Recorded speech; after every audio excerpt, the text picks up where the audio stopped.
Looking to transform your family game nights? At Perfectly Picked Games, we specialize in family games that bring everyone closer.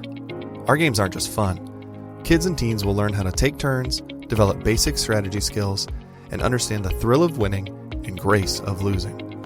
With our exclusive gift of games, you can give months of gaming excitement to your family. Choose a 3-month or 6-month gift, and we'll deliver hand-picked family games to your doorstep every month. And here's the best part. Right now, you can use the promo code GOLDENMOJO and receive 20% off your selected plan. Don't miss out on this exclusive offer.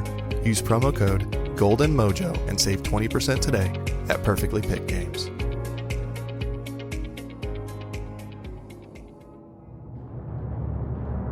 Welcome to the United States of Paranormal Podcast. Sit down and buckle up for an enlightening ride through everything cryptid, creepy, and paranormal.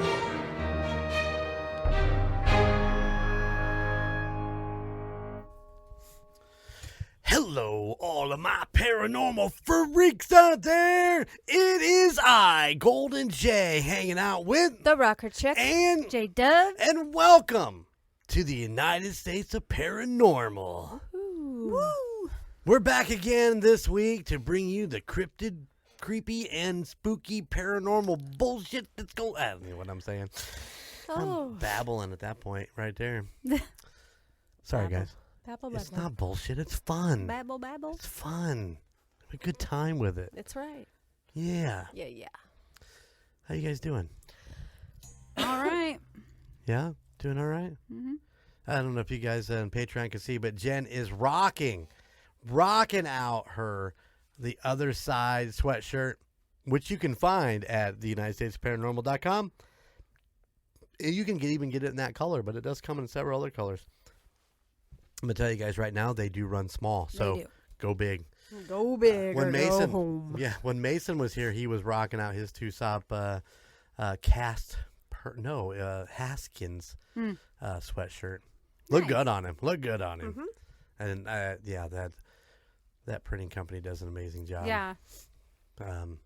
As you can see, I'm wearing the birthday one, which came from the old print company, and my logo stuff is starting to wear off. So we've had a lot of great luck with the new.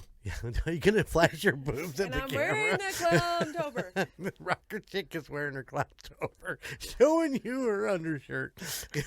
I thought her chair was going to flip backwards. and whoever watches, On Patreon? it's going to be like, didn't you wear that last week? Yeah. Yeah, I wear it all the time. I think our listeners understand that we kind of record back-to-back episodes for upcoming. So, but yeah. Hey, I did get a text message from the Straw Man. Nice. This is over the Clowntober movies episode, the clown movies episode. Okay. Are you ready? Uh-huh. It says, I never thought RC reading movie titles would be so good, but she didn't disappoint. Yeah, and I replied, she could read the phone book. And he replies, she should do an erotica pod. It'd be money in the bank. Yeah. And my reply was, well, she's already put her feet out there, so erotica pod is just the next step.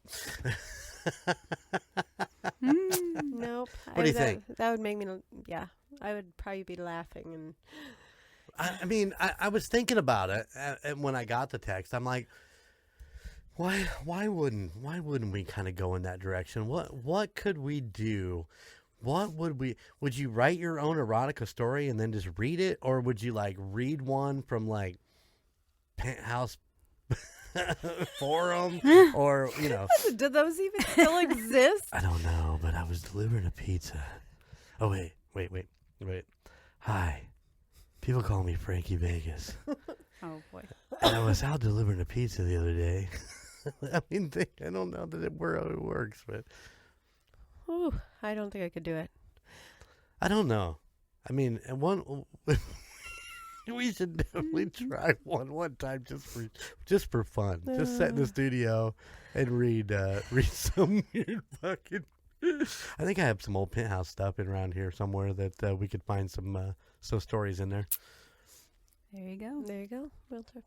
Is that what we're gonna do? We're give it a shot. Maybe we'll see. We'll put one Probably on. not. We'll put one on Patreon and see how it goes. There you go. Oh, Might get some more Patreon. you never know. Sign up for Patreon while Bobby reads a erotica penthouse forum. Well, maybe we could find a spooky erotica. There you go. Ooh, Listen. that's what we need to find. Listen, Tie it all in. tie it all in. There are actual videos out there of what looks like women getting pumped. Have you ever seen these? I'm trying to remember the last one I saw, if I saved it or not, but no, it is one of the weirdest, bizarre videos that I've ever. I mean, there's more than just one. There's several of them, but like one girl actually, it looks like her butt gets lifted up in the air, and then she's sleeping. It's like they like got a video camera on them at night because weird things been going on. Like a ghost. Yeah, what were you? Oh, I was like, aren't you just watching porn? Well, no, I was watching that too earlier, and then I got into TikTok. But sometimes you just need a break from porn. But, too much porn will rot your brain. Is that what happened? I think so.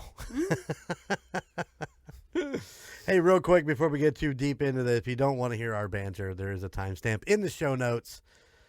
Please fast forward up to the point where we start the story. And then listen to the story. Enjoy the story. Also, we are on Patreon. Mm-hmm. Feel free to go sign up and watch all the amazing videos we put up on there. Because Golden Jay works hard on getting those videos put together for you. Works hard. It's hard. It's hard. What else besides erotica? You want to talk some more about erotica? No. No more porn. No. I mean, we could take what is the word I'm looking for? We could just take sections from those books that I read. Some of that stuff got pretty hot. yeah. Some of that stuff. You didn't read it. You listened to it. I did listen to it. I listened to it in my work van while I was driving around, and people staring at me like, "What are you listening to?" So anyway, all right, we're done talking about erotica Done. for the moment. You and me will talk about it later. All right. Well, I don't know that I have a lot to talk about. I talked about Mason's text message. I don't really have a whole lot else. So I guess I just want to say, let me ask you this. Okay. What is your favorite family holiday tradition? As we get into Thanksgiving's just around the corner, Christmas is peeking around behind Thanksgiving, giving us the finger. Giving us the finger. It is. Christmas is giving us the finger like, fuck you guys, I'm right around the corner. Get your shopping done.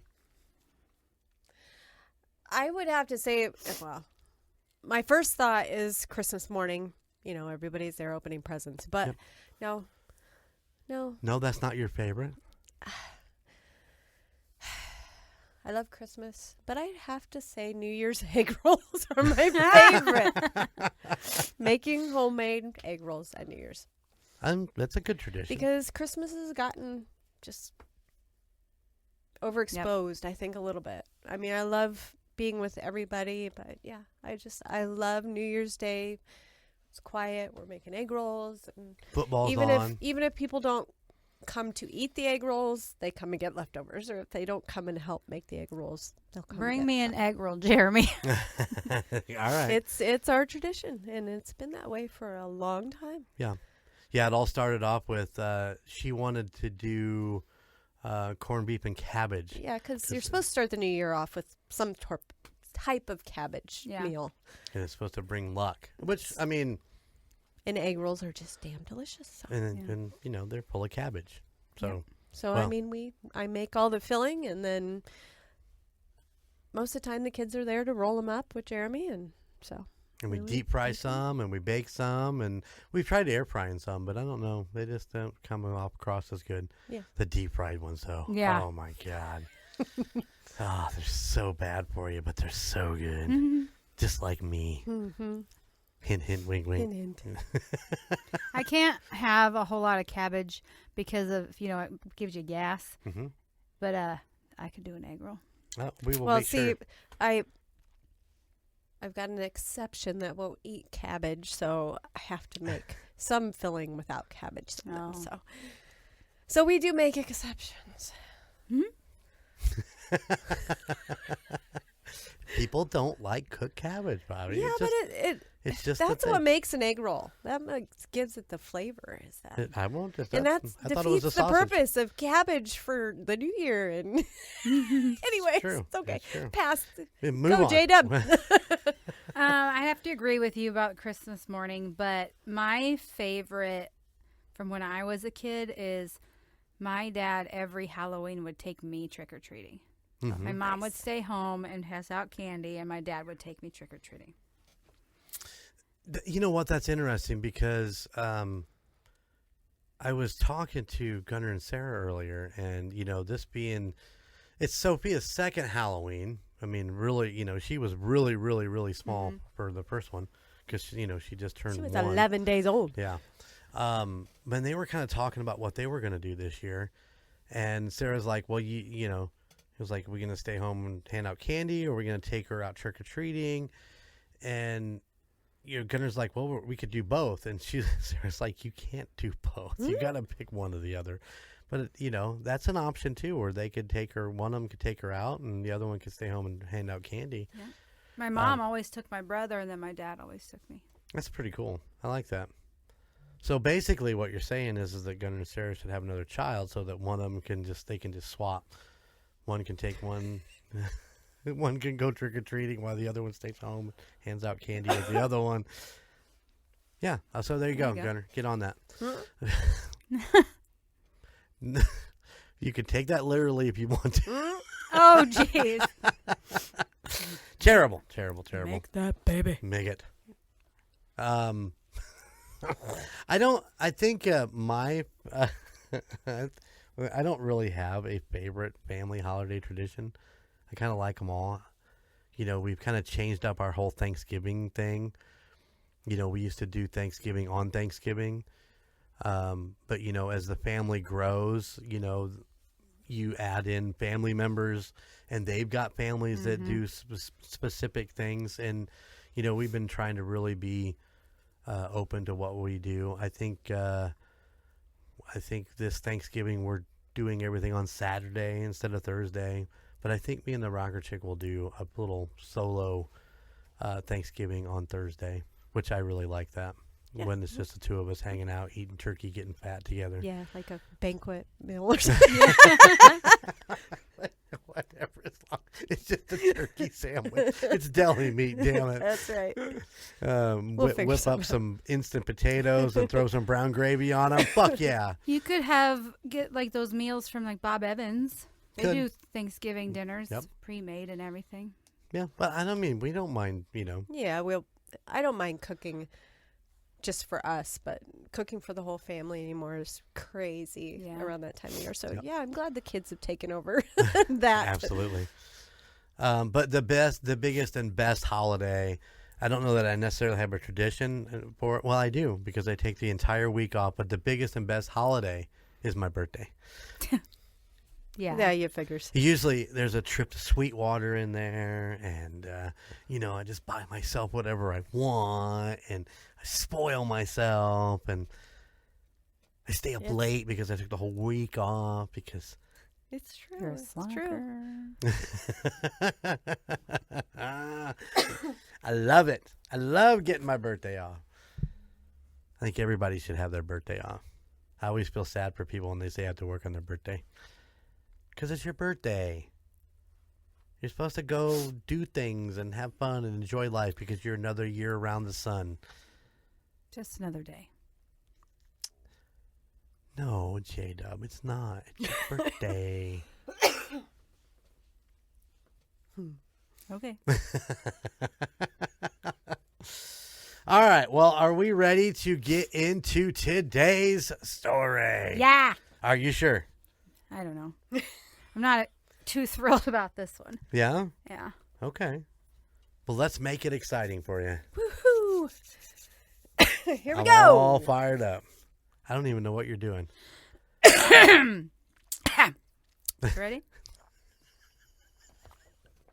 Ready? Ready? I think so. Why are aliens so often depicted as little green men with giant heads and oversized eyes? Why? Why? I don't know. The mythology began in part on the night of August 21st, 1955, when a large extended farm family called the Suttons arrived at their Really? Hopkinsville police station in southwestern Kentucky. Ooh. Of course it was Kentucky. Southwest Kentucky. Their story of a terrifying attack by otherworldly beings would become one of the most detailed and baffling accounts of an alien encounter on record. Notable for the large number of witnesses, nearly a dozen, the duration of the encounter, several hours, and the close proximity between the witnesses and creatures, sometimes just a few feet away. The incident quickly became regional and even national news. The alleged encounter occurred on the Suttons' farm in the tiny rural area of Kelly, Kentucky, where the family lived in an unpainted 3-room house without running water, telephone, radio, TV, even books. Of all the details of their story, the UFO landing and the appearance of the small alien creatures, one fact is indisputable. When the 8 adults and 3 children arrived at the nearby Hopkinsville police station at about 11 p.m., they were genuinely traumatized.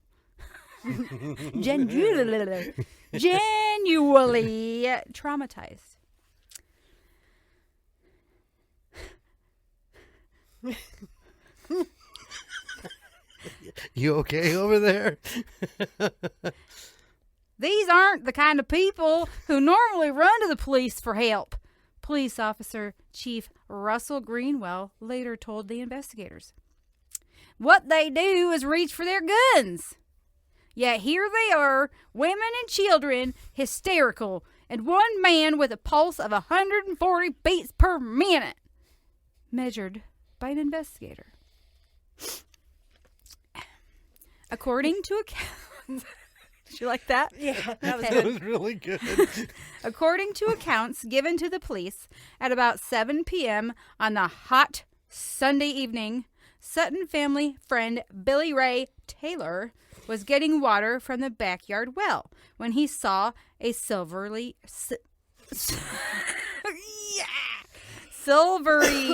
object, real bright, with an exhaust of all the colors of the rainbow. As he later recounted, it came silently toward the house, passed over it, stopped in the air, and then dropped straight to the ground. Dang.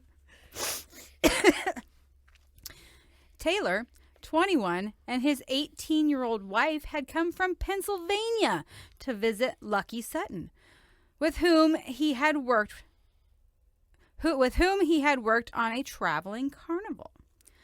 The Suttons' 50-year-old widow and matriarch, Glennie Langford, her 2 older sons and their wives, a brother-in-law, and the widow's 3 younger children, ages 12, 10, and 7, didn't take Billy Ray seriously, laughing off his UFO account. Should never do that. An hour later, alerted by the dogs barking hysterically, Lucky and Billy Ray went to the back door and made out a strange glow, in the midst of which they spied a small humanoid creature. About 3.5 feet tall, it had an oversized head, almost perfectly round.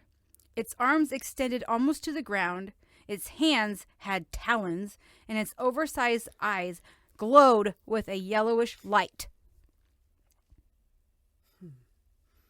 The body gave off an eerie shimmer in the light of the night's new moon. They said as if it was made of silver metal.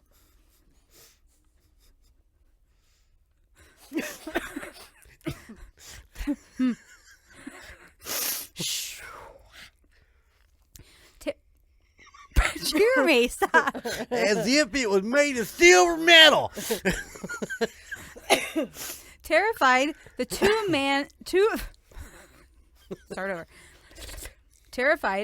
men grabbed a 20-gauge shotgun and a .22 rifle and fired at the little man, its hands now raised as if it had been held up at gunpoint as it came toward the back door. I would have shit my pants.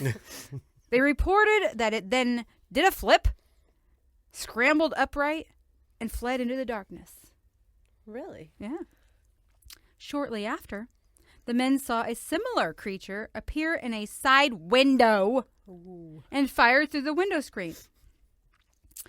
Still impervious to bullets, the little man again flipped, then disappeared. Never heard of him flipping. I went out in the hallway and crouched down next to Billy Billy Ray. when I saw one approaching the door, Mrs. Langford stated. It looked like a 5-gallon gasoline can with a head on top with small legs. It was a shimmering bright metal like on my refrigerator.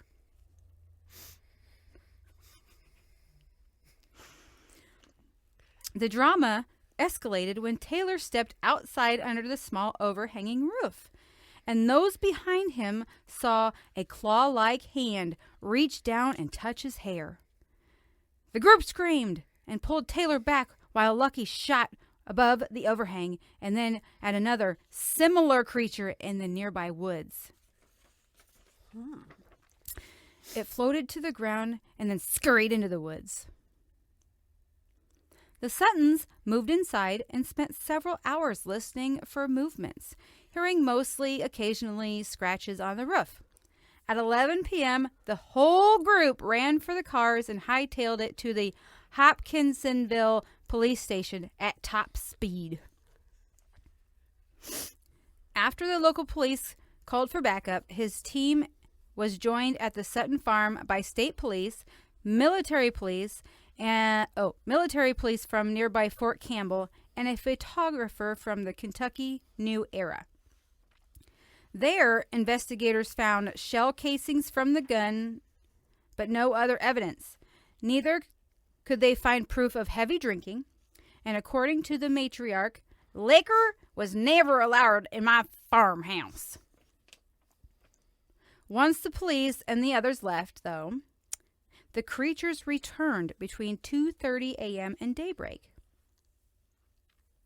Mrs. Langford said, I saw one glowing repeatedly by my bedside window, its claw-like hand on the screen.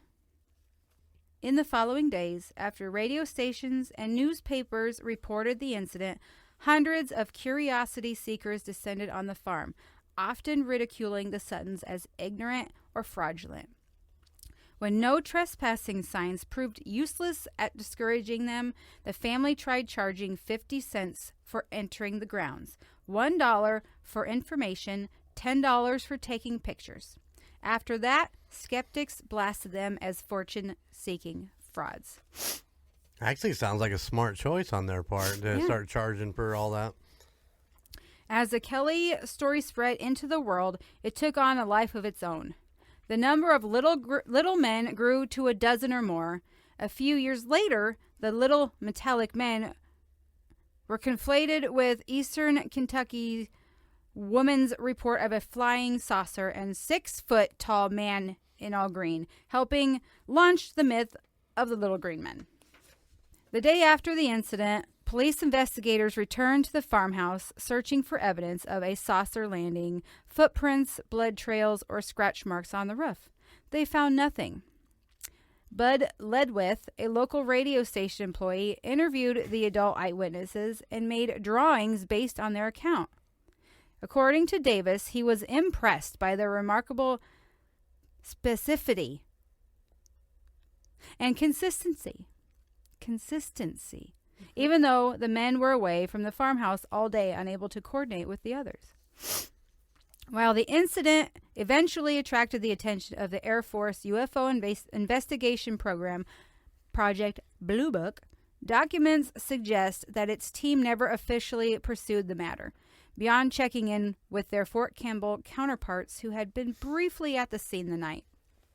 One of the most thorough investigations of the Kelly incident was undertaken in 1956 by UFOologist Isabel Davis and published several decades later by the Center for UFO Studies, a group founded by astronomer Dr. J. Allen Hynek.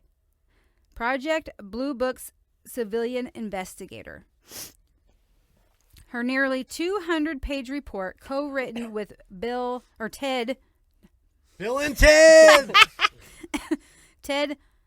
Bletcher, includes a detailed map, drawings, documentary records, similarities of familiar accounts around the world, and interviews with several Sutton family members and police investigators. Davis summarized the latter's concern about the lack of physical evidence, but to her reckoning, none of the possible explanations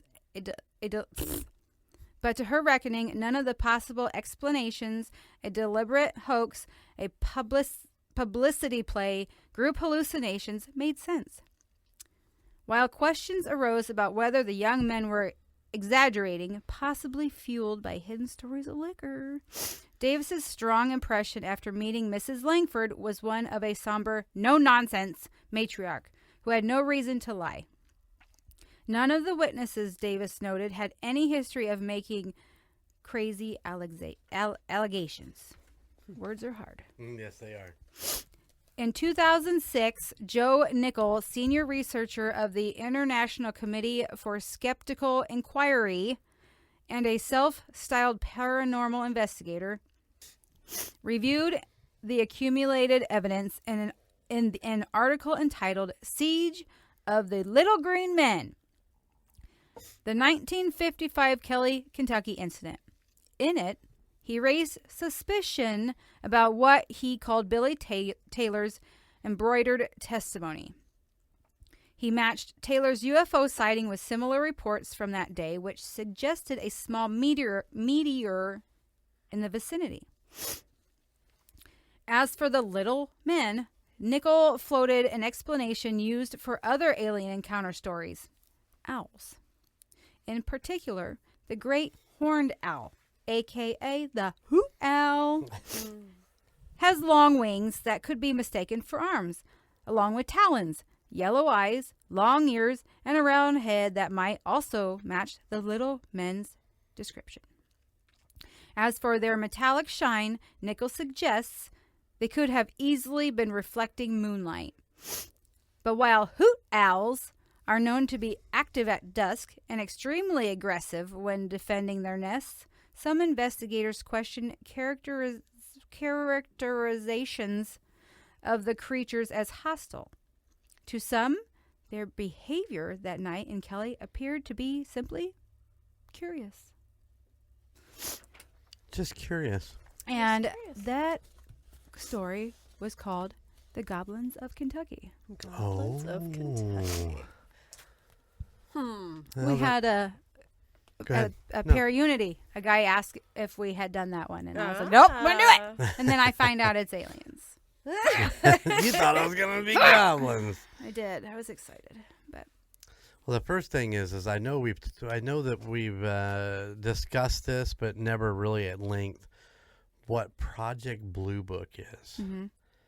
And basically the generalization of that is, in case you guys don't know, because I wasn't 100% sure, the United States Air Force retired this to the National Archives is records on Project Blue Book relating to the investigation of unidentified flying objects. Project Blue Book has been declassified, and the records are available for examination in it says in our research room. This is the military.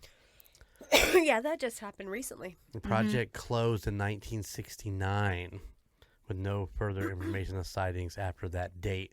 Yeah, they just released all that stuff a few years ago. Yep. When the government kind of, I don't even think it's been a few years ago. It's even closer than that. But, when the government started going, yeah, we kind of might have had some shit out there in Area 51. Yep. Yeah. So, if you didn't know, now you know. I wanted to make sure I had something on that because we have made reference to Project Blue Book in past episodes and even in different stuff. I think even Tejas even talked a little bit about Project Blue Book. I'm just assuming it was an actual blue book. That's why he got the title. Wouldn't you assume? No. It was no? No? Why would you not think that? Why would they call it a Project Blue Book? Because they keep all of it in a blue book? I don't know. That's what It's I probably said. a boo book. That's a boo book. A boo book. A A boo book. No, so they have a Project Black Book and Red Book. Black Sister. All different colors that they're writing about. What do you think Project Red Book is? Vampires. Hell. Oh. Yeah, for blood. Red for blood. That would make sense, yeah. Yeah. Clowns. What did you Their say? noses. I Clown. said hell. Oh, that'd be a good. one, too. Project Hell. Nah, just call it Project Hell. That'd be a lot more. That'd be a lot cooler. Yeah, but then they can't reference the book that all the information's in. Oh, well, fuck. Kind of shoots that in the ass, doesn't it? All right, sorry guys. There's no Project Hell. Ooh, Project Hell book. If you crack your own shit up. Yes, I do. Yes, I do. Yes, I do. All right. Well, that was kind of a short and sweet story tonight. That was 5 pages. Yeah. I liked it. I loved It was the great. accent. It was a great story. It was a great story. I The loved accent it. was Yes. even better. Why are you flipping me off? It was 30 minutes. What do you want? Hey, we have gotten so used to doing this that we Just hammer it out, I don't know why. right? Well, we have to, people are usually listening to this on their way to work. It's true. So It's true. we want them to be able to Short and hear the sweet. whole thing. Yeah. They can't sit in their car to finish it and then be late. Yeah, we don't want you to be late for work, but sometimes you just gotta get there. Yeah. All right. Well, you guys ready to wrap this up then? Sure. All right.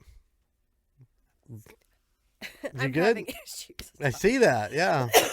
The rocker chick's Yeah. coughing all over her microphone. Sorry, Frankie. You're going to have to use that microphone next week. Yeah, 'cause my voice is about gone. All right. Keep it kooky and keep it spooky. And I'll see you on the other side. Bye. Thank you for listening to the United States of Paranormal podcast. Check us out at theunitedstatesofparanormal.com, where you can find our Spotlight of the Month, Fan of the Month, and all of our amazing merchandise. Or you can find us on social media at Facebook at the United States of Paranormal, Instagram at the United States of Paranormal, and YouTube at the United States of Paranormal 1795.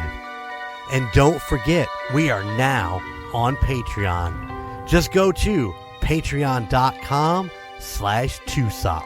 Please check out the other podcasts in the Golden Mojo Entertainment Network of podcasts. The Call Guys, Golden Image Podcast, Indiana Chiefs Fans, Golden 80s, The Gridiron Kings, Murd Nerds, and A Quart of Books and Booze, all of which can be found at goldenmojoent.com or wherever you stream your favorite podcasts. And if you have a location or a story that you would like for us to check into, please email us at theunitedstatesofparanormal@gmail.com. Please like, rate, and subscribe wherever you listen. Thank you for all of your support. Bye.